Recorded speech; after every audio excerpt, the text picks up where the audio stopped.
एक औरत वो कितनी बड़ी भाग्यशाली रही होगी। मैं व्यासपीठ से कह रहा हूं, हे मेरे बिहार जी, तुम जानो कितनी बड़ी भाग्यशाली रही होगी।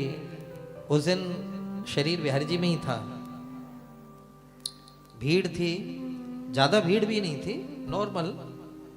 जो बिहारी जी का जगमोहन है ना, जगमोहन अंदर गर्भगृह, और गर्भगृह के बाहर जहां ठाकुर जी जब बाहर आ जाते हैं उस परिसर को जगमोहन बोलते हैं। तो बिहारी जी जब गर्भगृह में होते हैं तो जगमोहन तक लोग चले जाते हैं, जो साइडों से रेलिंग पर लटक लटक करके बिहारी जी का दर्शन करते हैं, ऐसे समझ गए ना सब लोग। वहां जगमोहन पर वो बूढ़ी मैया, मेरे ख्याल उम्र होगी 60 वर्ष की, 58-60 वर्ष की आयु, और वो ऐसे दर्शन कर रही बिहारी जी का।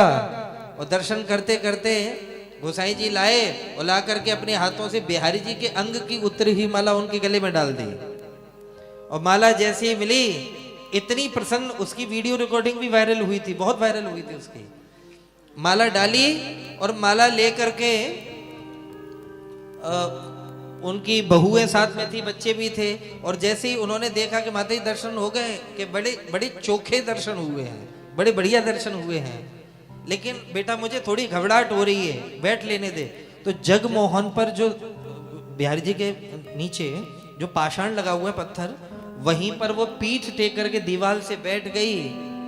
और हे मेरे बिहारी जी, मैं माफी के साथ बोल रहा हूं, गोसाई जी ने माला उसके हाथ में दी थी, हाथ में माला दी थी। और जब वो बैठी, घबराहट होने लगी, तो स्पष्ट वीडियो में दिखता है वो माला लेकर के उसने अपने गले में डाल ली और 2 बार 3 बार सांस ली, हे बिहारी जी, हे बिहारी जी। और वहीं बैठे बैठे तीसरी श्वास में तो प्राण निकल गए।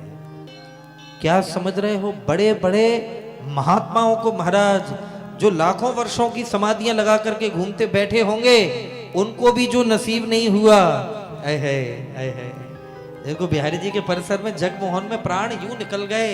सुमन माल जिम कंठते गिरतन जाने नाग, नाग माने हाथी, हाथी के गले से जैसे फूलों की माला टूट करके कब नीचे गिर जाती है, हाथी को पता भी नहीं चलता, ऐसे ही ठाकुर की नजर जिनके ऊपर हो जाए उनके तो प्राण ऐसे निकल जाते हैं भैया, जैसे हाथी के गले से माला टूट करके गिर जाए, जैसे हाथी को पता नहीं लगता। हा, ऐसे हमारे ठाकुर हैं। यदि ये रीझ जाए, हा, क्या कहना, क्या ही कहना भैया, बस रीझ जाए एक बार। इसलिए गोस्वामी तुलसीदास जी कहते हैं, तुलसी मनुआ राम भज, बहुत प्यारी बात। तुलसी मनुआ राम भज, रीझ भजे चाहे खीज। चाहे नाराज होकर के भजो उनको, चाहे प्रेम से भजो, लेकिन भजो मेरे प्रभु श्री राम को, प्रभु श्री श्याम को। तुलसी मनुआ राम भज, रीझ भजे चाहे खीज। भूमि परे पे जानिए जामिए, उल्टो सूधो बीज। है बीज कैसे भी धरती में गिर जाए वो अंकुरित तो होगा ही होगा। तो तब कहा गोस्वामी जी ने कि भैया चाहे नाराज होकर के भगवान का भजन करो, क्रोध में करो, लोभ में करो, मोह में करो, कैसे भी करो, लेकिन प्यारे को याद करते रहो। हैं